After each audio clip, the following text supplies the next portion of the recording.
Merci.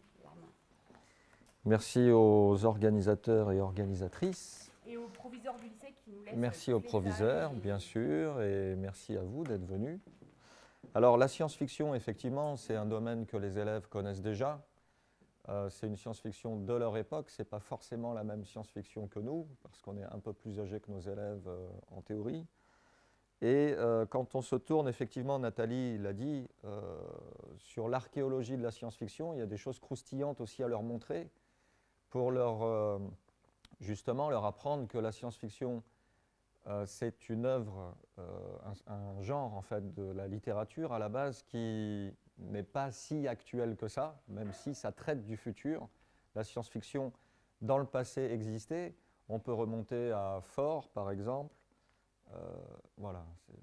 Ici, on a parlé d'H.G. Wells, où on voit en fait des extraterrestres déjà, des formes de vie en fait imaginaires, bien sûr. Hein, on est dans de la fiction, de formes différentes. Hein. Alors elles sont éventuellement humanoïdes, elles sont parfois très très différentes, mais quand même on les rattache à une ou des représentants de la biodiversité actuelle. Hein, ça c'est une espèce d'homme-arbre, comme on peut le voir d'une manière un peu plus moderne avec Groot par exemple dans Les Gardiens de la Galaxie, ou les Ents qui sont des espèces de grands arbres humanoïdes dans l'œuvre de Tolkien, donc on est plutôt en heroic fantasy. Donc on peut faire des croisements aussi assez intéressants entre l'historique de la SF et puis ce qu'on peut voir aujourd'hui pour montrer que certains, ce qu'on appelle des morphotypes, c'est-à-dire des formes typiques, sont assez récurrentes dans l'histoire de la science-fiction. Alors un peu plus récent, mais on est quand même encore au 19e, on voit des formes là essentiellement voilà, humanoïdes avec des invasions. Donc là, les extraterrestres, ce ne sont pas forcément des humains qui vont visiter des planètes qu'on commençait à l'époque à observer en fait grâce aux lunettes et au télescope. Là, on a des intentions différentes, des extraterrestres qui viennent chez nous avec des invasions, avec des différents types de comportements. Et puis on retrouve le morphotype canonique du petit homme vert, bien sûr, dans des pulps, hein, Nathalie l'a dit aussi, Galaxy par exemple, ou Amazing Stories, qui étaient des journaux comme pour la science ou la recherche, avec des articles scientifiques dedans, des articles très scientifiques dedans, hein, de chercheurs en fait, qui font un petit peu de diffusion des connaissances. Et entre les articles, il y avait des nouvelles ou des novellas, donc un exercice un peu plus long que la nouvelle, écrit par des auteurs de science-fiction. À l'époque, on pouvait mélanger les deux, ce n'était pas sale. Aujourd'hui, c'est très rare de voir pour la science ou dans un magazine La Recherche des œuvres de science-fiction mélangées avec des articles de diffusion des connaissances. Alors évidemment, au niveau morphotype, quand on a des trucs avec des tentacules, avec des griffes, avec des dents allongées, on a tout de suite affaire à un extraterrestre plus ou moins belliqueux qui va avoir des intentions plutôt d'invasion en fait, de la planète Terre ou se défendre tout simplement contre des humains qui visitent leur planète, dans un cadre de ce qu'on appelle de planète opéra. Encore plus proche de nous, en 1940, là on a en fait un exercice de Frank Paul, qui était illustrateur et éditeur en fait de ces pulps, qui propose une vision évidemment fictive des différents extraterrestres du système solaire. Donc vous avez toutes les planètes qui sont représentées, Mercure, Vénus, Jupiter, Saturne, Uranus, Neptune, et à chaque fois on a des morphotypes différents qui sont assez intéressants en termes de description anatomique, qui évoquent pour certains des céphalopodes ou d'autres des chauves-souris, ou des écureuils volants géants, ou des formes un peu de limaces plus ou moins intelligentes. Il y a un truc un peu cybernétique ici, on est sur Uranus, et puis il y a une sorte d'amphibien. On retrouve finalement un peu toutes les grandes classes du vivant, enfin chez les vertébrés plutôt tétrapodes, qui sont représentés en fait sous forme d'extraterrestres du système solaire. Alors dans le cinéma, là les les élèves commencent à connaître un peu mieux. On a Paul qui est l'extraterrestre un peu de type Roswell, qui n'est pas très politiquement correct d'ailleurs, parce que il parle mal, il fume de la drogue, enfin, il lui arrive un petit peu des aventures bizarres. On a E.T., alors ça c'est peut-être plus notre génération, enfin, ou la mienne plutôt, qui est un extraterrestre plutôt sympathique avec des grands yeux bleus. Lui, il a des grands yeux verts, ils sont plutôt sympathiques en fait. Ceux-là aussi sont sympathiques, on les voit juste à la fin du film, hein, c'est Spielberg, c'est Rencontres du troisième type. Il communique par de la musique, hein, dans un premier temps, et puis lui aussi, il est assez sympathique, il ressemble à un grand nounours. Bon, sympa, sauf si vous êtes un chat. Là, il faut se méfier. Alors, c'est Alf, hein, c'est une série en fait des années 80-90, je crois plutôt 90. Alien Life Form, hein, ça veut dire c'est Alf. Alors ensuite, des extraterrestres moins sympas, on en a aussi, bien sûr. Enfin, moins sympas ou plutôt différents. On a des grands quadrupèdes qui ressemblent évidemment à des dinosaures. Dans Star Wars, il y a un bestiaire assez riche dans Star Wars avec le méchant Jabba. On retrouve des petits êtres tentaculaires, comme on a vu sur les pages des pulps précédentes. C'est presque du copier-coller dans Men in Black. Là, vous avez Pacific Rim, le premier, de Guillermo del Toro, où les extraterrestres ne viennent pas en fait de l'univers, ils viennent en fait de la rime, de la marge en fait du Pacifique, et ils viennent en fait envahir les cités pour détruire l'humanité, mais en venant des profondeurs océaniques, un petit peu comme dans Abyss.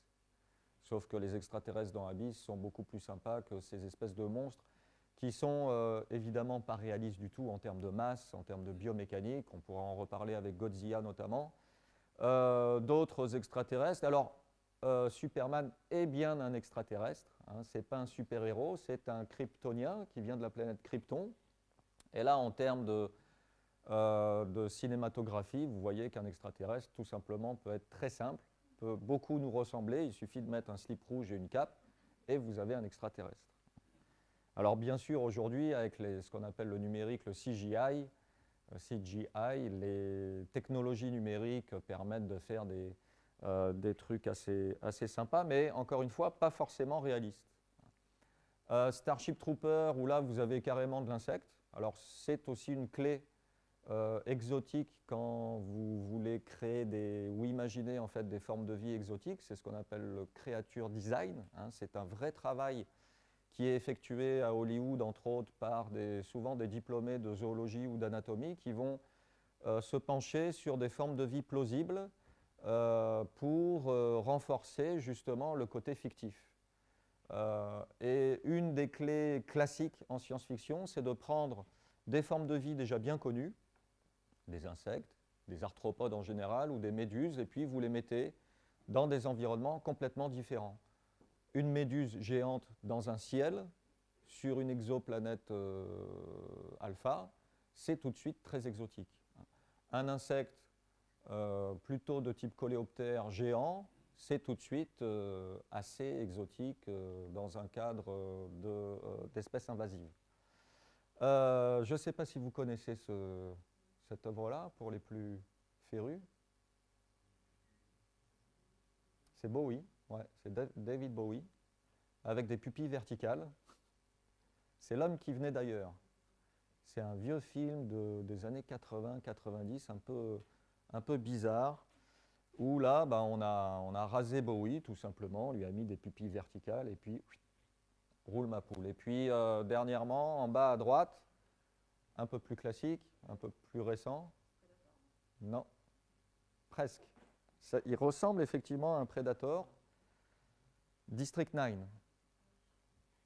de Neil Blomkamp, qui est un réalisateur donc, de films de science-fiction très social, où là, les extraterrestres, ce sont en fait des réfugiés qui stagnent. Ils posent leur vaisseau au-dessus de Johannesburg et on les parque littéralement dans des bidonvilles. Et l'histoire du film correspond à un déplacement de population d'extraterrestres parce qu'ils enquiquinent en fait les riverains, ils se reproduisent. Enfin, c'est une allégorie très sociale et très actuelle de ce qui se passe avec notre rapport à l'autre. Hein. L'extraterrestre, c'est ça, c'est une représentation de l'altérité. Donc vous pouvez faire un petit peu ce que vous voulez en fonction de ce que vous voulez exprimer dans votre scénario ou dénoncer dans les politiques actuelles. Damasio, par exemple, l'auteur de science-fiction plutôt, très politique, et c'est plus de l'anticipation, où on a une société hyper totalitaire, où tout le monde est connecté, encore plus qu'aujourd'hui, dès la naissance, et les vies humaines sont déjà formatées en fait, dès presque l'adolescence ou avant. Damasio développe en fait ces univers-là en mentionnant clairement en fait, se baser sur certaines politiques comme la politique d'éducation qu'avait Sarkozy. Donc on est vraiment dans des œuvres parfois engagées. On adhère ou pas aux idées, mais c'est aussi la science-fiction une sorte de garde-fou dans un sens plus large, sociétal, pour nous dire voilà ce qu'on peut faire du clonage aujourd'hui. On va reparler du clonage avec Jurassic Park, évidemment. En tant que paléontologue, je ne peux pas outrepasser Jurassic Park. Mais est-ce qu'on doit le faire sur l'humain? Donc, pour l'instant, il y a une sorte de consensus international qui dit que le clonage humain est interdit. Alors, il y a eu un effet d'annonce, il y a 15 ans, chez les Raéliens, qui annonçaient avoir cloné de l'humain. Bon, ça n'a jamais été vérifié. Les Raéliens, c'est une secte, en fait, dont le grand gourou s'autoproclame descendant de Jésus et d'un extraterrestre, je crois. Enfin, c'est du grand n'importe quoi, bien sûr. Donc, pour l'instant, le clonage humain est interdit. Et la science-fiction pose la question dans différentes œuvres que vous connaissez, est-ce que c'est parce qu'on peut le faire qu'on doit le faire? Et donc la science-fiction se pose vraiment comme un système de lanceur d'alerte ou de garde-fou, encore une fois, pour nous montrer toutes les utilisations possibles d'une technologie à un temps T et éventuellement toutes les dérives que ça peut amener en termes de biologie, en termes de sociologie, en termes de vie humaine. Alors la question, effectivement, c'est comment construire un extraterrestre le plus plausible et le plus exotique possible. Il s'agit donc de creature design. On fait une sorte de grand écart entre la biologie et puis le côté un peu exotique avec une ou plusieurs formes de vie qui vont habiter des planètes. Donc il y a souvent des relations entre, surtout dans le Planète Opéra, donc des œuvres en fait où les héros finalement de l'œuvre vont explorer une planète étrangère, et là ils vont être nez à nez avec des formes de vie comme Avatar typiquement, c'est un Planète Opéra. Et puis si vous élargissez en fait le spectre à plein de planètes, vous êtes dans le Space Opéra. Typiquement Star Wars, c'est du Space Opéra. Il y a plein de planètes. À chaque fois que les Jedi vont pisser un coup, il y a une nouvelle planète. Plus il y a d'épisodes, plus il y a des planètes. Bon, ça fait partie un petit peu de cette fausse diversité pour, bien sûr, des raisons scénaristiques. Donc pourquoi je vous racontais ça? Parce que une des clés aussi dans le creature design pour la construction l'imagination, bien sûr, la construction d'un extraterrestre, c'est de coller l'extraterrestre à son milieu. Donc l'adaptation, même si tout est faux, on s'en fiche, le fait de voir une forme de vie complètement étrangère, mais bien adaptée, entre guillemets, à un environnement exotique, ça renforce la plausibilité, et c'est comme ça, finalement, que Avatar fonctionne assez bien, parce qu'on a des formes de vie assez variées qui sont dans des environnements eux aussi bien définis, bien diversifiés. Alors la question de construction d'un extraterrestre, c'est posé bien sûr par des illustrateurs ou des auteurs de science-fiction dès les années 20. Chez Gernsback, qui était un rédac-chef justement de cet autre pulp qui s'appelait Science and Invention, qui propose de construire un extraterrestre martien d'une manière la plus plausible possible en fonction des connaissances de la planète Mars de l'époque. Donc son martien, il va quasiment, son martien, il va coller obligatoirement en fait au milieu martien. Donc il a en fait des spatules, parce que la gravité sur Mars est inférieure bien sûr à la gravité terrestre.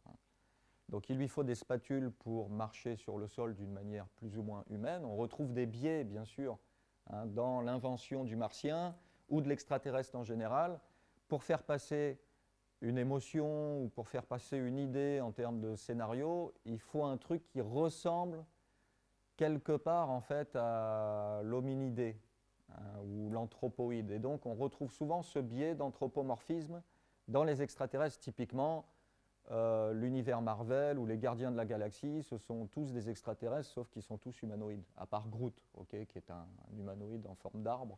Mais Star Wars aussi, vous avez beaucoup d'extraterrestres humanoïdes. Et c'est difficile en fait de sortir de ce cadre-là, mais on va le voir que certains auteurs s'en sortent assez bien.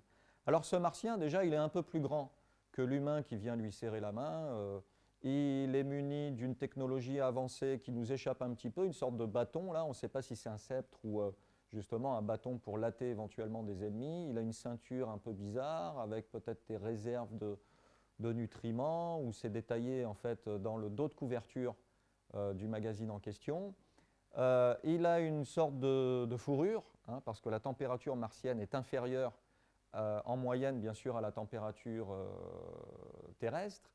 Il a des antennes et puis des grandes oreilles parce que la diffusion des ondes sonores est beaucoup plus faible que sur Terre. Donc là, l'auteur, il a vraiment collé toutes les caractéristiques qu'on connaissait à l'époque de la planète Mars à la réalisation d'un extraterrestre. Donc il a forcé vraiment, en contexte presque lamarckien ou lamarckiste, un extraterrestre à son milieu en termes d'adaptation.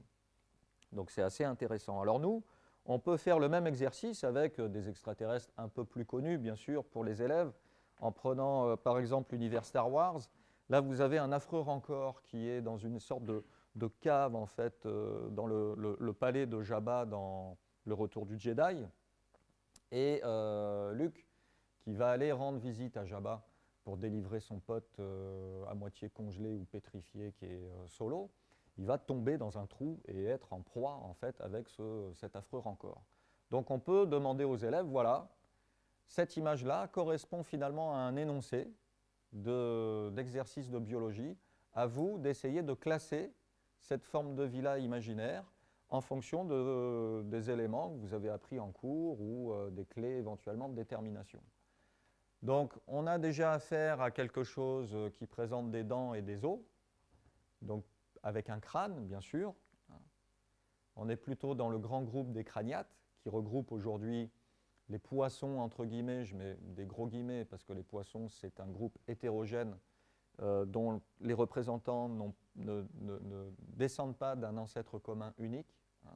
Entre les placodermes, les sarcoptérygiens, les actinoptérygiens, en fait, il n'y a pas un ancêtre commun unique à ces poissons. On devrait parler de vertébrés aquatiques. Mais donc, les crâniates, aujourd'hui, ce sont les vertébrés aquatiques et les tétrapodes. Hein, les tétrapodes, donc là, on passe, on va le voir, aux vertébrés qui sont munis de membres chiridiens, hein, des membres munis de doigts, qui possédaient donc des pattes ou qui possèdent des pattes. Je dis qui possédaient parce que les serpents n'ont plus de pattes, mais sont classés dans le clade des tétrapodes, hein, le groupe monophylétique des tétrapodes. Donc on a des caractères de crâniates de par la présence d'un crâne, d'une mâchoire munie de dents. On a la présence d'ostéodermes et de plaques osseuses typiques des actinoptérygiens que sont les poissons osseux, hein, actinoptérygiens. On les distingue en fait des chondrictiens par exemple, qui sont des poissons cartilagineux comme les requins ou les raies ou les chimères encore. Et puis bien sûr, ce qu'on voit et ce que les élèves verront sans doute en premier, c'est la présence de pattes, de bras, ou de jambes, hein, caractéristiques des tétrapodes, encore une fois. Tétra, c'est 4, podos, c'est le pied. Aujourd'hui, les tétrapodes, c'est à peu près 35 000 espèces actuelles.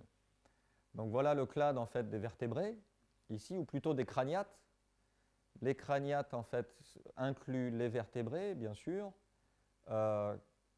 et puis la présence d'une mâchoire nous indique en fait qu'on est plutôt dans ce grand clade-là. Et puis on va restreindre en fait ce grand clade-là avec la présence de membres chiridiens qui sont là. Voilà, là vous avez ici le groupe des tétrapodes, hein, qui sont les amphibiens, les reptiles, les oiseaux, les mammifères. Alors en termes de taille, la question peut se poser aussi sous forme d'énoncé. À votre avis, calculer, enfin estimer, parce que le but c'est pas d'atteindre ou d'obtenir un résultat précis et, comment dire, et juste, c'est de dérouler finalement la bobine du systématicien, du biologiste systématicien qui va classer d'une part en fait l'espèce nouvelle pour lui, et puis d'autre part estimer un peu la masse et voir si biomécaniquement ce truc-là tient la route. Alors biomécaniquement, évidemment, ça ne tient pas trop la route, ne serait-ce que par rapport à la masse estimée en fait, du rancor. Alors dans l'énoncé, on peut dire que voilà, le rancor, là, il a la gueule coincée par un os qui correspond à un fémur d'humanoïde, une ancienne victime, bien sûr, qui fait à peu près 1 mètre. Donc on a un truc qui fait plus que 10 mètres de haut et de long. Donc une masse en fait qui est assez considérable en sachant que la pesanteur sur Tatooine, la planète où se passe l'action, s'est tournée sur Terre. Donc on est à peu près à 9,81 mètres par seconde au carré. Donc on peut estimer en fait la masse de plusieurs facilement dizaines ou vingtaines de tonnes. Donc on a du mal à imaginer en fait un être comme ça, très actif, courir après en fait le pauvre Luke dans une espèce de grotte. Donc pourquoi? Parce qu'en fait on a justement la pesanteur qui limite, hein, on a les lois de la physique qui vont limiter en fait les possibilités en termes de variation et de sélection naturelle. Alors des grandes formes par contre sont plus plausibles dans l'eau, hein, des formes aquatiques. Pourquoi dans l'eau? Parce que vous avez la poussée d'Archimède qui est à l'inverse en fait, de la pesanteur et qui permet justement l'apparition ou la sélection plutôt de formes géantes au cours de l'évolution. Vous avez les cétacés ici, la grande baleine bleue ou plutôt le rorqual bleu qui fait 33 mètres pour le spécimen le plus long jamais mesuré, 33 mètres de long. Et puis dans le passé, il y a à peu près 150 millions d'années, alors on a mis un plongeur mais il n'y avait pas d'humains bien sûr à l'époque des dinosaures ou des reptiles marins, c'est un reptile marin, un pliosaure, ce n'est pas un dinosaure aquatique, hein. Les élèves confondent souvent reptiles marins et dinosaures, enfin dinosaures marins et reptiles marins alors qu'on parle vraiment de reptiles marins ou de sauroptérygiens même. Vous avez des formes qui font à peu près 20 mètres de long. Alors des grandes formes, ou des formes même titanesques, on en trouve bien sûr dans la science-fiction, d'une manière plus ou moins bien faite en termes de biologie. Là, vous reconnaissez tous Star Wars. Ce monstre-là s'appelle l'Exogorth. Et pour vous donner une échelle de taille, ça, c'est le Faucon Millennium. Ça, c'est un vaisseau spatial qui fait à peu près un diamètre de 20 mètres, 20-30 mètres. Allez. Donc, pareil, on peut calculer en fait la taille. Alors, la masse, on n'en sait rien parce que c'est une sorte de limace géante qui vit dans un immense météorite en forme de gruyère. Hein, il y a plein de trous et puis le Faucon Millennium va se réfugier en fait dans ce corps céleste-là. Et il se trouve qu'en se posant, le vaisseau spatial en question se pose à l'intérieur même du système digestif en fait, du monstre. Et c'est à la fin de la scène, bien sûr, que les héros, Han Solo et son équipage, se rendent compte qu'ils sont à l'intérieur même du monstre et en sortant, le monstre essaie de les happer. Alors, ne me demandez pas comment ce truc-là respire. Hein. On est dans le vide intersidéral. On peut éventuellement imaginer une forme de vie, alors géante, effectivement, durophage, c'est-à-dire qui se nourrit de matière dure, hein, durophage. Peut-être même chimiosynthétique, c'est-à-dire qui va transformer directement la matière minérale en matière organique, un peu comme les plantes finalement, ou certaines bactéries. Alors, est-ce que vous connaissez d'autres, on va dire, vers géants dans la science-fiction? Oui. Dans Dune, effectivement, vous avez cette belle planète Dune ou Arrakis qui est recouverte complètement, enfin quasi complètement de sable, avec des formes géantes. Et là, l'exercice peut être le même. À partir de cette de cette couverture du livre de Frank Herbert, calculer, en donnant des formules, bien sûr, hein, aux élèves, calculer le nombre, plutôt le volume de sable déplacé à chaque pénétration du ver géant dans son environnement propre. Bon. Donc, alors, l'élève va essayer de... ça, ce sont des arconèmes, c'est-à-dire des humanoïdes qui font entre 1,50 m et 2 m, qui domptent, en fait, ce sont une population endémique sur Arrakis, dans l'œuvre, qui domptent, en fait, les vers géants des sables et qui extrait l'épice, cette espèce de drogue qui permet de voyager dans l'espace et dans le temps et qui est très recherchée dans l'œuvre de Dune, justement. Donc, on a des humanoïdes ici, des arconèmes, qui montent, en fait, et qui chevauchent des vers géants. Donc, on a ici une sorte de gouffre qui fait facilement 50 mètres de diamètre, sur une longueur à peu près d'1 kilomètre de long. Bon, là, l'élève ne peut pas deviner la longueur parce qu'on ne voit pas la totalité de l'animal, donc ça fait un volume de plusieurs millions de cubes de sable déplacés à chaque mouvement, en fait, de l'animal. Après, d'autres questions peuvent se poser. Combien de profondeur de sable est-il nécessaire pour qu'une population de vers géants puisse évoluer sur cette planète, etc. Sachant que Frank Herbert, dans son œuvre Dune, il a réfléchi à tout ça. Il imagine une origine plutôt aquatique, d'abord des vers géants, sous forme de poissons de sable dans le texte, qui évoluent à cause ou grâce à l'épice sous forme de vers géants, domptés par les arconèmes, et ensuite on retourne justement en fin de cycle dans Dune à cet environnement, quand les arconèmes sont sauvés, en fait, il pleut sur la planète, on voit des gouttes de pluie tomber, et la planète se retransforme en fait en planète quasi complètement aquatique. Et pour appuyer en fait sa fiction, Frank Herbert a dessiné une carte dans son bouquin. Il y a une carte en fait de Dune avec des zones sableuses, des zones rocheuses, parce que le sable, il faut bien qu'il vienne de quelque part, hein, c'est comme l'ergue et le reg sur Terre, dans le Sahara notamment. Le sable, c'est un sédiment meuble qui est érodé, qui est un résultat d'érosion de grands plateaux gréseux ou calcaires en fonction de la nature même du sédiment en question. Et donc, il faut de la matière première. Plus vous avez de sédiments meubles en fin de cycle d'érosion, plus vous avez des reliefs importants pour justement permettre des quantités de sable telles quelles. Et Frank Herbert, quand il a dessiné la carte de Dune, que j'ai pas là, mais il a avoué s'être inspiré de la carte de Tolkien.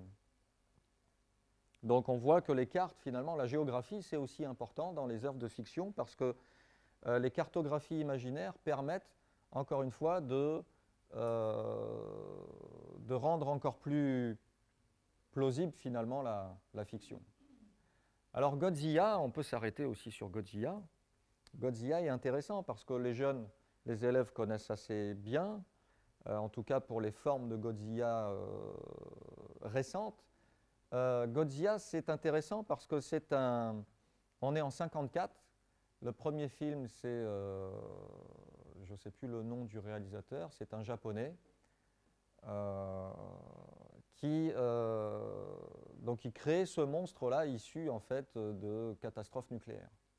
Donc le Japon sort bien sûr de l'après-guerre, après la catastrophe à Hiroshima et à Nagasaki, et un réalisateur invente une sorte de monstre qui est un reptile géant mutant suite à des explosions nucléaires qui sort de l'eau et qui va détruire en fait les villes pour punir l'humanité de ses méfaits, notamment atomiques. Et comme par hasard, le film en 54, hein, c'est pas non plus en 45, mais en 54, le film est censuré en fait aux États-Unis. Et ce qu'on observe au cours de l'histoire du cinéma, c'est que Godzilla augmente en taille. Plus ça va et plus Godzilla il est grand. Alors pourquoi plus Godzilla est grand avec le temps, enfin l'histoire du cinéma, c'est parce que sans doute on construit des villes de plus en plus hautes, des tours de plus en plus hautes. Donc pour avoir un monstre apocalyptique, il faut qu'il soit encore plus grand que les plus grandes tours qu'on est en train de construire. Alors on peut faire un calcul simple, ça c'est, on est à San Francisco, c'est la Transamerica Pyramide qui fait 260 mètres. Donc vous pouvez, avec ces éléments-là, bien sûr, demander aux élèves de calculer la taille approximative de Godzilla, en sachant bien sûr que Godzilla n'est pas exactement dans le même plan. Il n'est pas tout à fait 2 fois plus haut, mais si on le met presque dans le même plan, on est à peu près à un truc qui fait 500 mètres, au-delà même, plus de 500 mètres de haut. Donc bon, en termes de masse, pour un reptile, c'est impossible, bien sûr. Et ce qui est intéressant, c'est de voir que la taille, même dans une dernière version de Godzilla, varie en fonction des affiches.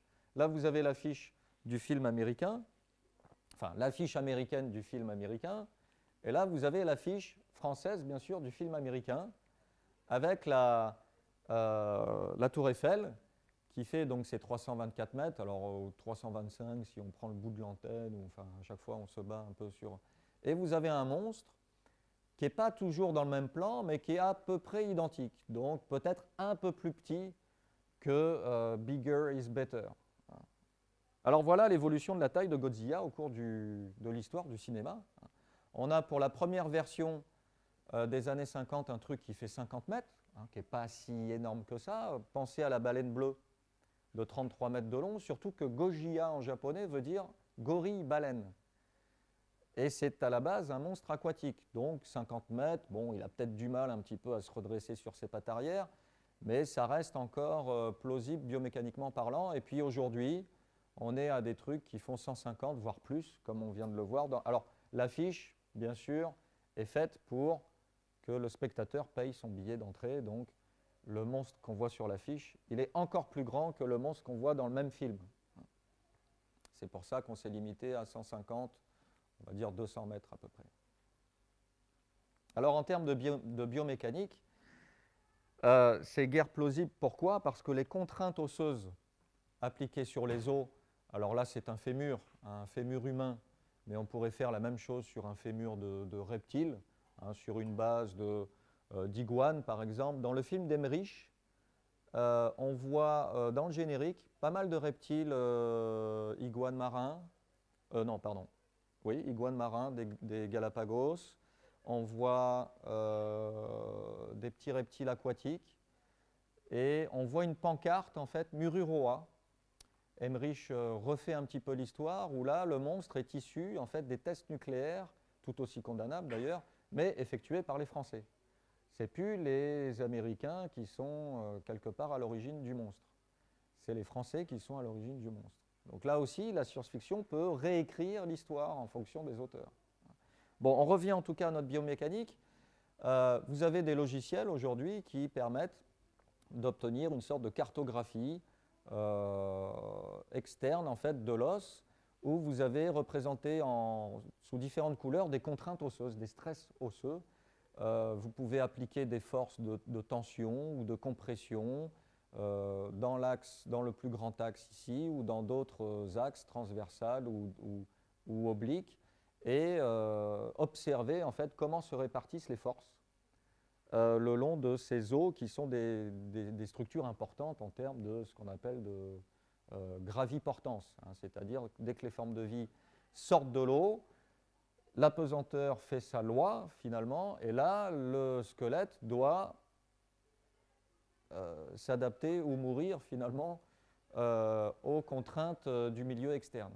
Et là sur un fémur humain, dès qu'on est en compression, bien sûr on voit bien que c'est le col du fémur qui prend en premier, d'où beaucoup de cassures en fait à partir d'un certain âge où la structure commence à être un peu plus poreuse que le développement de la spongiosa d'une manière classique.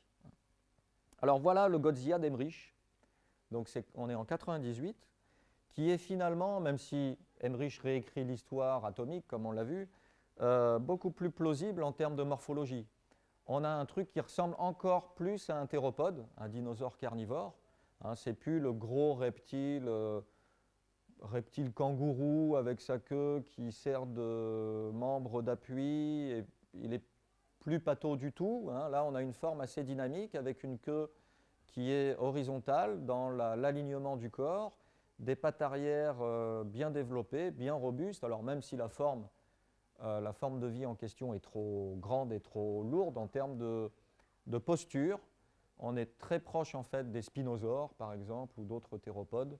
Et du coup, on est un peu plus réaliste. Alors voilà les reptiles qui étaient représentés en fait dans le générique. Ça, c'est un iguane marin, iguana iguana. Et puis il y en a d'autres. Il y a du varan. Il y a un peu de tout en fait. Emmerich a collé un peu tous les gros reptiles qu'on connaît hein, dans l'inconscient collectif pour montrer que bon, bah voilà, Godzilla, c'est un reptile mutant. Mais la question se pose à savoir de quelle espèce vraiment il s'agit, en sachant qu'aucune des espèces représentées n'est présente à Mururoa.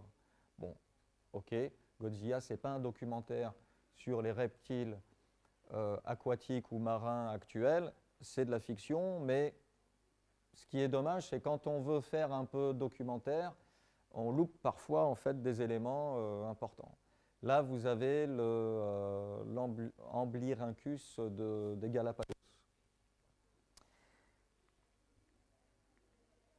Voilà, dans la bande d'annonce, en fait, Godzilla, c'est juste les crêtes dorsales de Godzilla, les écailles dorsales, si vous voulez, du dos du monstre. Il fait un tour à Bikini. Bikini, c'est un atoll où les Américains avaient en fait construit des espèces d'échafaudages pour faire leurs tests, en fait, soit aériens, soit sous-marins. Hein, en termes de bombes H. Là, vous avez en 1946 un test qui a été fait avec une petite bombe de 23 kilotonnes, hein, où on voit des bateaux factices. Hein, ça, c'est pour donner l'échelle et pour voir un petit peu la destruction causée par la bombe. Ça, c'est uniquement le jet d'eau qui est issu en fait de l'explosion. L'explosion, on a vu, hein, la bombe, elle est à quoi, 3 mètres à peu près au-dessus de la surface de l'eau. Donc les conséquences sont assez cataclysmiques, effectivement. Et ce qui est intéressant aussi, c'est que dans le vivant, il y a quand même des seuils, en fonction des espèces, bien sûr, des seuils de tolérance à la radioactivité, des seuils qui sont différents. Là, vous avez en fait une bactérie qui s'appelle Deinococcus radiodurans, qui, comme son nom d'espèce l'indique, est très résistante à la radioactivité. Je crois qu'elle a un seuil de tolérance, enfin un seuil létal, 2 ou 3 000 fois supérieur au nôtre. Hein. Pourquoi? Parce que cette petite bactérie-là, sympathique, possède en fait des sortes de systèmes de cicatrisation de l'ADN qui bossent en permanence. Donc quand il y a du rayonnement, alpha, bêta ou gamma, qui déchire en fait les chromosomes, eh ben, il y a des systèmes de cicatrisation quasi automatiques qui permettent à cette forme de vie de résister à des seuils impossibles en fait pour nous. Les reptiles mutants, alors la question se pose aussi, est-ce que des reptiles mutants existent dans la vraie vie? Ben oui. Vous avez ici un mutant naturel, hein, un alligator albinos, donc avec très peu de pigments de coloration, et puis des yeux souvent rouges. Hein. On trouve ces modifications génétiques, ces petites mutations génétiques assez fréquentes finalement dans le vivant. Pensez à certains lapins ou d'autres animaux de compagnie autres que les alligators. Et puis ça, c'est un boa guimauve qui est par contre le fruit d'une manipulation génétique pour ce qu'on appelle les nouveaux animaux de compagnie. Donc ça s'achète. C'est joli, c'est jaune, mais c'est quand même des individus qui sont le fruit de croisements volontaires en tripatouillant la tyrosinase qui est justement un pigment particulier en fait. Donc les reptiles mutants existent. Et puis dans le Godzilla, voilà, Tanaka, c'est le nom de famille du réalisateur que je cherchais tout à l'heure en 1954. Ce qui est intéressant aussi, c'est que finalement, une œuvre de science-fiction parle de science obligatoirement, puisque dans science-fiction, il y a science, et parle de science en son temps. C'est-à-dire qu'on peut faire de l'histoire des sciences en faisant de l'histoire de la science-fiction aussi. Et quand on regarde les différents Godzilla, on peut voir quelles étaient à l'époque les conceptions que nous avions sur l'évolution des espèces. Et ça, c'est une remarque en fait du professeur. Alors le professeur, c'est un paléontologue en fait qui est missionné pour enquêter sur ce monstre-là qu'on ne connaît pas au début du film et qui va aboutir à cette conclusion-là qui est assez croustillante pour nous aujourd'hui, hein, mais qui faisait sens à l'époque, qui dit que pendant le Crétacé, une créature quelque part entre les reptiles marins et les animaux terrestres évolués est née. Je suis convaincu que c'était une sorte de créature intermédiaire. Donc là, dans cette remarque-là, on est en 54, hein, c'est un peu normal, on avait encore une vision très graduelle de l'évolution des espèces, hein, qui était en gros une sorte de flèche, comme une flèche du temps, qui allait de la bactérie jusqu'à l'homme, en mettant l'homme, bien sûr, au sommet, souvent, de l'évolution. Aujourd'hui, on a une vision très différente, avec un buissonnement d'espèces, dont on va essayer d'étudier les relations de parenté. On n'est plus dans un concept de chaînon manquant ou d'ancêtre à descendant direct, on est dans un concept en fait horizontal, c'est ce qu'on appelle la phylogénie, où on ne se pose plus la question de qui provient de qui, mais qui est le plus proche de qui, en fait, hein. Donc on construit des réseaux sous forme d'arbres ou sous forme de vrais réseaux quand on étudie les transferts de gènes horizontaux en génétique, par exemple. Donc on voit que là, on est dans un contexte encore très, très graduel en 54. Et puis quand on regarde la morphologie du monstre, alors il a des crêtes en fait dorsales, c'est un reptile mais il a un buste un peu de catcheur ou de gorille, hein, Goggia, donc voulant dire baleine gorille. Il a des dents de reptile, il a des dents différenciées d'ailleurs, il a des griffes, il a une queue très robuste. Alors il a des couleurs variées en fonction des... Il y a plein de types de Godzilla, mais là on a mis à peu près les 3 grands morphotypes justement de Godzilla du cinéma. Et il évoque clairement en fait le spinosaure, qui est un grand dinosaure de 14 mètres, le plus grand théropode en fait connu, plus grand que le T-Rex, 14 mètres de longueur, avec une crête dorsale qui est là, qui est un dinosaure avec la partie préorbitaire, ici, le museau, en fait, très allongé. C'était un dinosaure aquatique. On pensait qu'il était plutôt terrestre à la base, et en fait, il y a une redescription qui a été publiée il y a quelques années, il y a 2 ans, qui nous indique que ce dinosaure-là hantait plutôt les rivières ou les grands fleuves de l'époque, et se nourrissait de gros sélacantes qu'il pêchait sans doute, un peu comme les ours aujourd'hui aussi, avec à coups de griffes en fait. Et puis voilà, on imagine bien en fait ici une préhension de la proie assez optimisée avec cette espèce de denture et d'hétérodontie très, très, très visible en fait là. Voilà donc le spinosaure. Alors il est connu dans des sédiments d'environ 100 millions d'années en Égypte, au Maroc, et il y a quelques restes aussi au Niger, d'une autre espèce, d'un autre genre, Suchomimus, ce qui veut dire celui qui imite le crocodile. Alors, Godzilla présente donc des caractères dinosauriens, de par la posture, de par un peu les dents, les griffes, les espèces de crêtes, même si elles ont des formes différentes, mais aussi il présente des caractères mammaliens, on l'a vu. Il a un torse presque humain, il a un museau, même un petit peu de chien ou d'ours, et si on devait le classer aujourd'hui, on le mettrait plutôt finalement dans ce groupe-là, le groupe des synapsides ou le groupe de reptiles mammaliens qu'on appelait autrefois. Un groupe qui est bien représenté par cette forme-là, qui s'appelle le dimétrodon, qui n'est pas un dinosaure, hein. Souvent, les élèves confondent dimétrodon et dinosaure.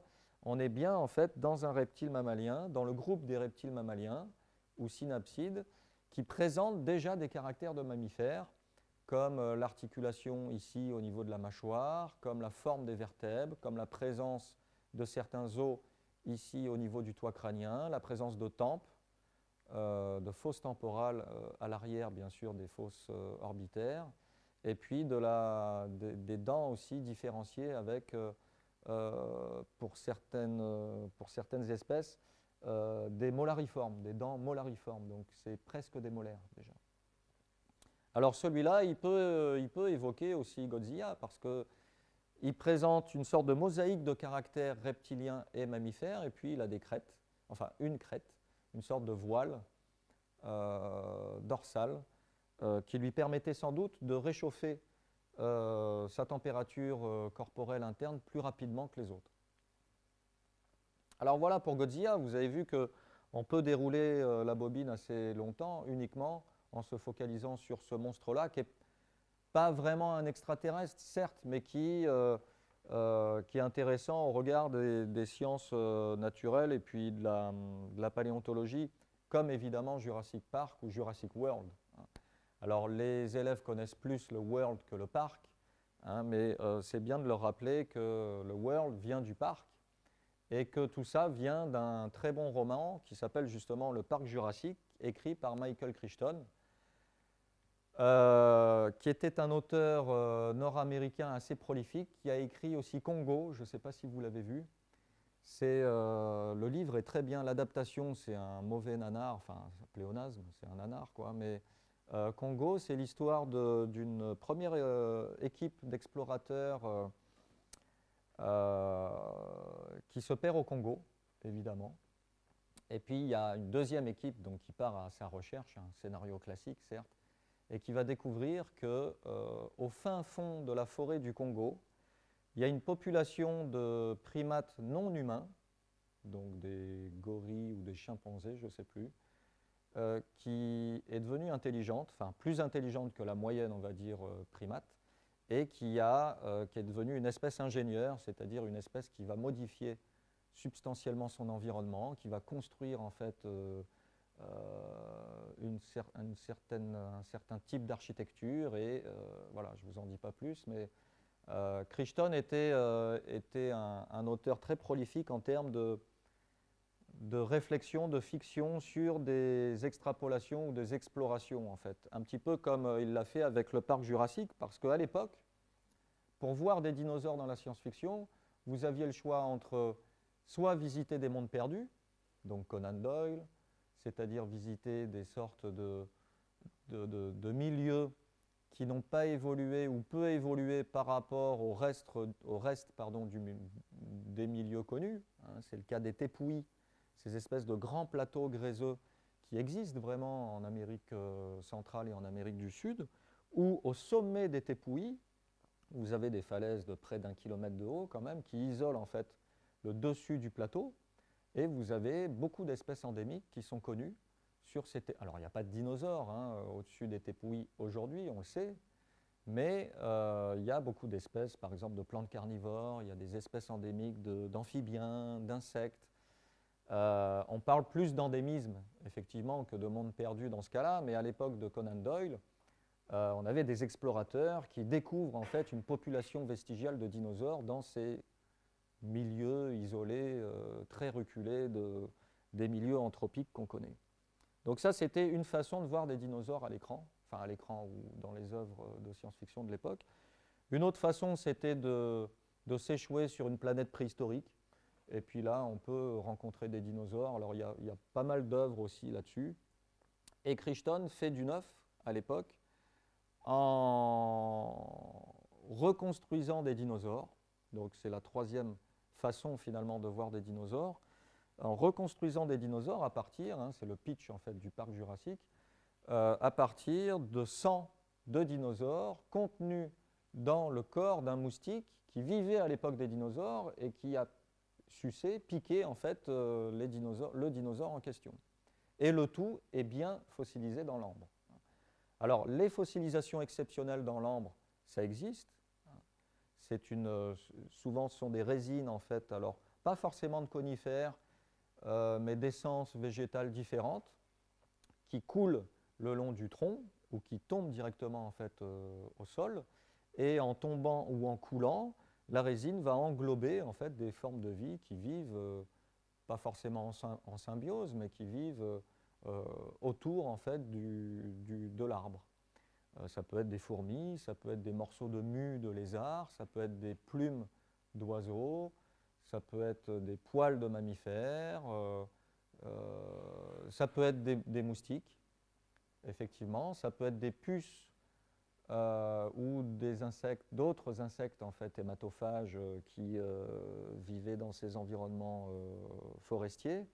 Donc l'ambre existe et les conservations exceptionnelles dans l'ambre existent aussi. Donc Crichton, il a tapé dans le mille parce qu'il a utilisé ces données paléontologiques réelles pour extrapoler, bien sûr, à son parc jurassique. On sait que même à coup de clonage, on est incapable de reconstruire des dinosaures actuels.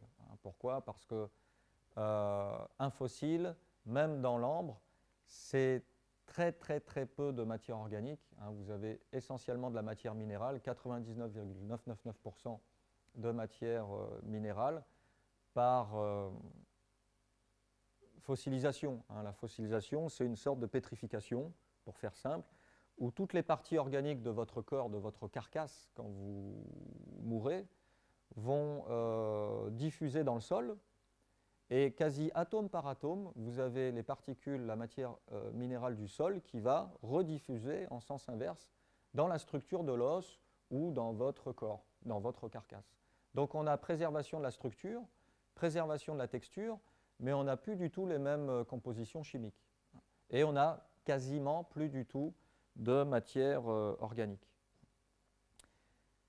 Alors, dans les Jurassic World, on a des monstres qui sont encore plus méchants que les dinosaures, qui sont vendus comme des espèces que l'on reconstitue grâce donc, au sang cloné des dinosaures. Et l'œuvre nous explique que pour combler les vides, parce que l'auteur avait très bien conscience du côté fragmentaire en fait, des données, il colle de l'ADN de grenouille. Donc ça, c'est pareil, ce n'est pas viable du tout. Et dans les Jurassic World 1 et 2, les scénaristes enfoncent le clou en proposant, c'est même plus des dinosaures, c'est des sortes de monstres qui contiennent différents types d'ADN. Vous avez ici, alors ça c'est Jurassic World 1, donc c'est l'Indominus, et dans le 2, il y a l'Indoraptor qui est un dinosaure à peu près identique, qui a de l'ADN de sèche, parce qu'il est capable de changer de couleur. Il a de l'ADN d'alligator, ça se voit un peu à sa gueule. Il a de l'ADN de spinosaure, de T-Rex. C'est un bon gros cocktail complètement imaginaire, mais finalement, en termes de réalisme, et je vais être méchant envers Spielberg, mais ils sont mieux faits que les dinosaures en termes de véracité des données. Alors, il n'y a pas de données scientifiques là-dessus, évidemment, mais les reconstitutions des dinosaures dans les Jurassic World sont des reconstitutions en termes de scientifiques, bien sûr, complètement has-been des dinosaures des années 50 ou 60 avec des sauropodes avec des queues presque qui traînent par terre ou ils ont des coups en forme de S. On voit des ornithomimidés à un moment, des dinosaures autruches en fait, qui courent en troupeau. Là. Bon, les membres sont mal positionnés. Enfin, il y a plein de fautes dans les reconstitutions des dinosaures dans les Jurassic World. Alors certes, encore une fois, ce n'est pas un documentaire de la BBC sur des dinosaures, mais dans le premier Jurassic World d'ailleurs, la remarque est faite par je ne sais plus qui, et un personnage répond « Oui, on a reconstitué les dinosaures tels que les gens voulaient les voir, pas tels qu'ils étaient. » Donc, bon, c'est assumé, mais c'est dommage que le collègue paléontologue nord-américain Jack Horner, qui est conseiller scientifique de Spielberg, n'ait pas un peu plus insisté pour voir des reconstitutions un peu plus modernes dans les Jurassic World. Alors que dans les Jurassic Park, on voit une évolution des connaissances en paléontologie. Dans le troisième Jurassic Park, les raptors ont des plumes, contrairement au 1 et au 2. Et parce qu'entre-temps, on a découvert, notamment en Chine, des fossiles exceptionnels où des raptors-like, on va dire, présentaient des conservations exceptionnelles de plumes. Donc là, Jack Horner, il a bien fait son boulot. Mais dans Jurassic World, bon, il n'a pas très bien fait son boulot. Alors un autre nanar où on parle un petit peu de clonage et de génétique, que Aurélie aime bien, c'est Rampage. où il est question de monstres mutants. Alors, c'est plus vraiment du clonage, c'est CRISPR-Cas9. Alors, c'est très proche, en fait, c'est du bricolage génétique où on peut rajouter n'importe quel morceau en fait, d'ADN à l'animal final pour obtenir un vrai cocktail. Alors ça a été utilisé en agroalimentaire sur du maïs, où on a par exemple greffé, je dis greffé, hein, greffé entre guillemets, des souches de bactéries résistantes à des virus, je crois, ou d'autres espèces invasives, sur du maïs. Et on a une variété de maïs super résistante. Donc on fait des sortes de copier-coller génétiques dans une cellule pour obtenir ensuite des sortes de mutants. Hein, ce sont des mutants qui présentent une multitude de caractères. Et ça se fait. Hein, ça se fait dans les labos de bioengineering, ça se fait aujourd'hui. Et donc la science-fiction s'empare un petit peu de ça, hein, comme toujours, en présentant des monstres qui sont directement produits de la même méthode. Hein. Le terme CRISPR-Cas9, qui est un acronyme, alors je ne sais plus exactement ce que ça veut dire, hein, je ne suis que paléontologue, je ne suis pas généticien, mais le terme est clairement annoncé dans le film, en disant, voilà, on est en train de tester du CRISPR-Cas9 sur des, je crois que c'est des souris au début, dans une station spatiale internationale. On se demande bien pourquoi ils s'amusent à faire ça sur des souris dans une station spatiale. Et puis, il y a un PET dans la station, le truc tombe, et puis les espèces de produits chimiques mutagènes se répandent, bien sûr, un peu partout. Et puis, ça donne des monstres aussi bodybuildés que l'acteur en question. Alors, on continue à dérouler les bobines des sciences naturelles dans la science-fiction. On peut se poser la question sur le midi-chlorien. Le midi-chlorien, c'est, vous savez, dans l'œuvre de Star Wars, c'est ce qui donne la force. Et c'est ce qui démystifie même la force entre la première saga et la deuxième saga, ou la deuxième saga et la première saga en fonction de l'ordre chronologique ou l'ordre des épisodes que vous regardez. Dans la première saga, justement, Luke, à un moment, donc on est dans l'épisode 4, hein, désolé, je fais un peu d'uchronie Star Warsienne, mais dans l'épisode 4 de 77, c'est un 7, hein, oui c'est ça, Luke demande à Obi-Wan qu'est-ce que la Force, et Obi-Wan répond, eh bien la Force, c'est ce qui donne aux Jedi son pouvoir, c'est un champ énergétique créé par tous les êtres vivants. Il nous entoure et nous pénètre, il lie toute chose dans la galaxie. Donc là on a une définition très physique. Hein, champ énergétique, ça plaît beaucoup à Roland Le Hook, puisqu'on est dans un cadre énergétique de champ. Alors, est-ce que c'est magnétique? Est-ce que c'est électromagnétique? Est-ce que c'est un autre type d'énergie? Bon, ce n'est pas précisé, mais la force, c'est ça. C'est présent partout dans l'univers, et puis il y a certains êtres qu'on appelle des Jedi qui la captent, et puis qui la restituent sous forme de « vous allez bien travailler cet après-midi » ou « vous allez rentrer chez vous tranquillement » ou en pouvant manipuler des sabres laser ou d'autres choses. Et c'est dans la deuxième trilogie, enfin, ou la première du coup, que Lucas injecte en fait une notion biologique. Il casse un peu le mythe de l'énergie universelle. Et là, on a le petit Obi-Wan qui va devenir le méchant, le petit Anakin, pardon, qui va devenir le méchant Dark Vador, qui demande à Qui-Gon Jinn de mettre que sont les midi-chloriens. Et donc, le maître répond, les midi-chloriens sont des formes de vie microscopiques qui résident dans toutes les cellules vivantes et communiquent avec la force. Ils vivent dans tes cellules, nous vivons en symbiose avec les midi-chloriens. Sans les midi-chloriens, la vie n'existerait pas. Donc là, c'est une définition très scientiste, hein, très scientifique quelque part. Il y a des termes, il y a forme de vie microscopique, il y a cellules, il y a symbiose. Il y a plein de trucs intéressants. Alors, du coup, on peut se poser la question, finalement, qu'est-ce qu'un midi-chlorien? En suivant cette définition-là. Alors, des formes de vie microscopiques qui vivent en symbiose, dans le registre actuel de nos connaissances sur la biodiversité, il faudrait déjà enlever tout ce qui est virus, hein, puisque on n'est pas dans un contexte de symbiose. C'est tout petit. Un midi-chlorien, c'est microscopique. On pense d'ailleurs au niveau de la construction du mot, midi-chlorien, aux mitochondries, bien sûr, ou aux chloroplastes.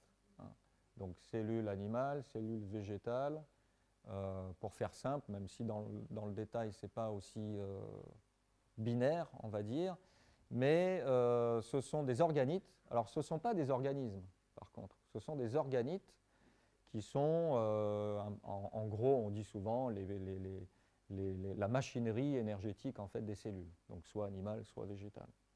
Bon, ça pourrait coller. Sauf que dans la définition de Qui-Gon Jin, ce ne sont pas des organites, ce sont des organismes. Donc, c'est ni l'un ni l'autre. Même si le terme évoque évidemment les deux à la fois, c'est ni l'un ni l'autre. Alors, pour en savoir plus, on continue tranquillement à regarder le film. Et là, il y a Qui-Gon Jin qui fait une petite une sérologie à Anakin et lui prend un petit peu de sang dans une sorte de clé USB, là, magique. Et puis, ils analysent le taux de midi-chlorien qui contient dans cet échantillon-là. Et ils arrivent à la conclusion, c'est automatique, hein, c'est Star Wars, de 20 000. Waouh! Alors là, ils hallucinent. Ils se disent 20 000. Ça remonte même au niveau du conseil des Jedi, quoi. 20 000, on n'a jamais vu ça. C'est plus que Yoda.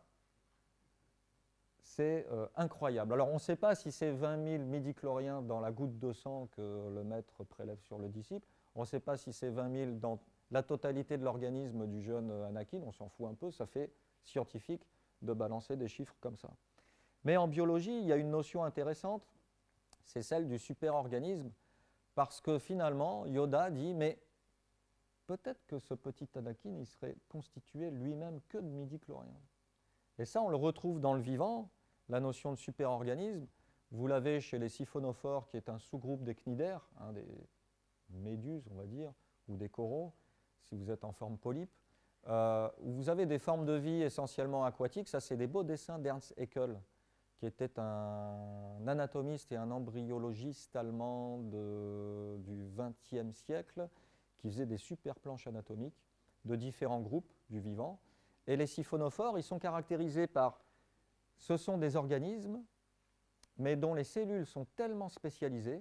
Alors il y a des cellules qui sont uniquement dédiées à la reproduction, des cellules comme celle-ci, des cellules qui sont uniquement dédiées à la capture des proies, des cellules qui sont uniquement dédiées au mouvement, à la locomotion, que la question se pose, est-ce qu'on a affaire vraiment à un organisme ou à une colonie tellement les cellules sont indépendantes les unes des autres et ont une fonction bien précise, bien propre. Donc on est à la limite en fait, conceptuelle entre l'organisme et la colonie.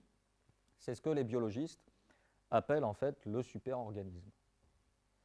En termes de résistance, le midi-chlorien, il est aussi costaud, hein, il est aussi balèze parce qu'il y a plein de Jedi de différentes galaxies qui présentent des midi-chloriens.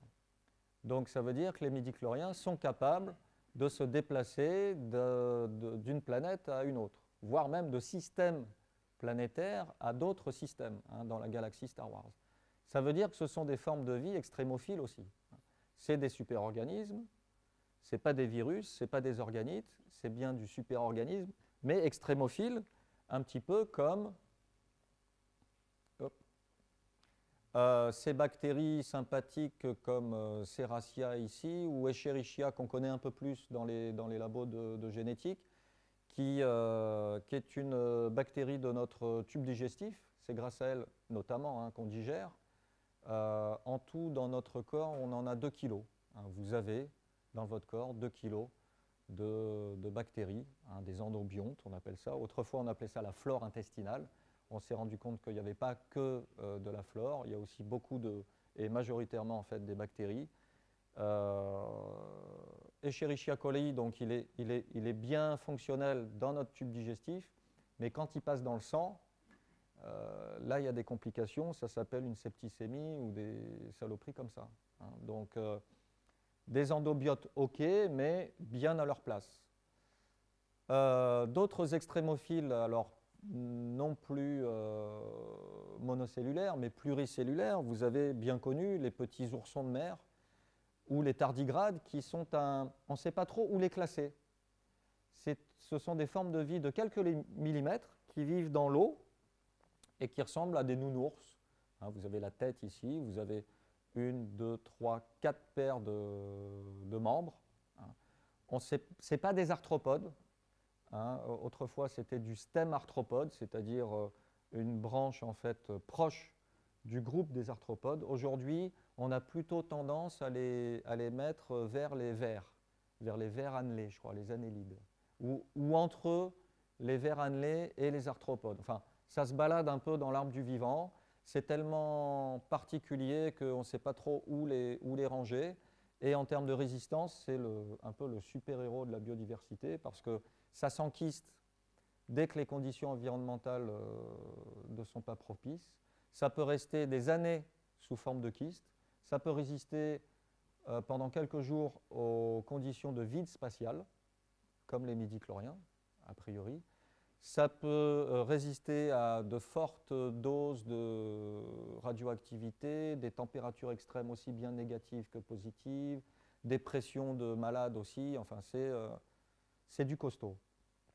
Et donc, au final, on peut se demander si, lors de ces longues migrations de midi-chloriens au cours de l'espace et au cours du temps, finalement, un midi-chlorien ne serait pas ce qu'on appelle, nous, en phylogénétique, le fameux LUCA, le Last Universal Common Ancestor, qui est représenté d'une manière un peu moyenne ici, qui correspondrait finalement à une forme de vie initiale dans l'univers qui pourrait ensuite se propager sous forme donc extrémophile en utilisant des gentils ou des méchants d'ailleurs Jedi pour se propager. Je pousse un petit peu le bouchon volontairement loin parce que finalement cette biodiversité en bactéries, on a vu quelques représentants ici, est tellement grande par rapport à sa proportion dans l'arbre du vivant qu'il y a des collègues biologistes qui pensent que l'évolution des vertébrés, c'est juste en fait, on serait juste des supports à l'évolution des bactéries, quoi. Voilà, je ne sais pas si j'ai encore un peu de temps. 5-10 minutes. Bon, ben on peut finir sur cette question-là. On revient donc du coup un peu à l'iconographie extraterrestre de tout à l'heure avec les visions classiques des hommes verts avec des grosses têtes évidemment. Si en plus ils sont chauves, ils sont encore plus intelligents que les autres, mais je ne suis pas objectif. Et on peut se poser la question, pourquoi avoir affublé ces pauvres extraterrestres de grosses têtes? Alors ça, j'allais dire une reconstitution, c'est faux. C'est un faux crâne de l'extraterrestre de Roswell, qui est un extraterrestre, enfin une vision iconographique assez moderne de l'extraterrestre. C'est en fait une boîte de moulage américaine qui travaille en paléontologie, qui fait des squelettes, qui fait des reconstitutions de fossiles. Et les sculpteurs anatomistes se sont amusés à imaginer le crâne, si jamais il y a un crâne à l'intérieur, le crâne de l'homme de Roswell, avec des orbites hypertrophiées, une réduction drastique des mâchoires inférieures et supérieures, il y a même fusion et disparition dentaire, et je trouve ça très, très bien fait au niveau des détails ostéologiques. Alors finalement, cette vision-là, c'est un petit peu le fantasme de l'homme du futur, où on aurait un cerveau encore plus développé, des orbites grandes, soi-disant pour les écrans, un nombre de doigts supérieur à 5 pour taper plus vite. Enfin, c'est un peu un délire lamarckien de l'homme du futur adapté à la technologie ordinateur. Bon, ça se discute. C'est un des morphotypes de l'homme du futur dans la science-fiction, tout comme l'homme cavernicole qui retourne un peu à l'état bestial. On pense au Morlock dans H.G. Wells, ou l'homme aquatique qui retourne à l'état aquatique, Dixit, l'homme de l'Atlantide, avec des palmures, avec éventuellement la réapparition de branchies. Enfin bon, il y a 3-4 comme ça morphotypes classiques de l'homme du futur dans la science-fiction. Donc ça, on l'a vu tout à l'heure, hein, ce sont des humanoïdes finalement avec la peau rouge ou la peau verte, enfin, et des têtes assez énormes par rapport au reste du corps. Alors ce ne sont pas les seuls à présenter des grosses têtes hein, dans la science-fiction. Vous avez, on l'a vu aussi tout à l'heure, des différences entre les proportions de volume. Hein. En anatomie, on distingue la partie préorbitaire, donc devant le museau, enfin devant les yeux, de la partie postorbitaire. Chez nous, hominidés même, nous avons une région postorbitaire très développée et on a une vision, une partie en fait, postorbitaire très développée et préorbitaire très réduite, c'est la face plate, avec éventuellement un menton qui apparaît dès le Néandertal. Alors eux, ils ont des proportions différentes. Jabba, il a plutôt en fait une région préorbitaire développée. Ce n'est pas le symbole même de l'intelligence. Ça, c'est Mastermind. On a vu Paul tout à l'heure. Ça, c'est un petit extraterrestre dans Men in Black. Lui, Star Wars, c'est un Jedi dans Star Wars. Alors là, on peut imaginer plusieurs cerveaux carrément. C'est l'extraterrestre plus. Et puis ça, ce sont d'affreux extraterrestres où là, vous avez une grosse tête dans la région post-orbitaire, mais avec des expansions latérales. Ça, c'est la guerre des mondes. Alors, le summum, bien sûr, de ces grosses têtes, c'est cette espèce de pastiche, bien sûr, de Tim Burton, Mars Attack, qui est une jolie critique et en même temps allégorie des films de science-fiction nord-américains des années 50 ou 60, comme celui-là, par exemple. On est en 55, voilà, les survivants de l'infini. C'est à peu près la même chose. Vous avez des trucs avec une face plate, donc une région pré-orbitaire très réduite, une région post-orbitaire. Alors on se demande pourquoi il y a des circonvolutions, parce qu'il n'y a pas de boîte crânienne. Mais ça, ce n'est pas grave. Plus vous avez de circonvolutions, plus vous faites intelligent. La circonvolution étant l'optimisation du volume cérébral de la connexion des neurones dans un volume restreint.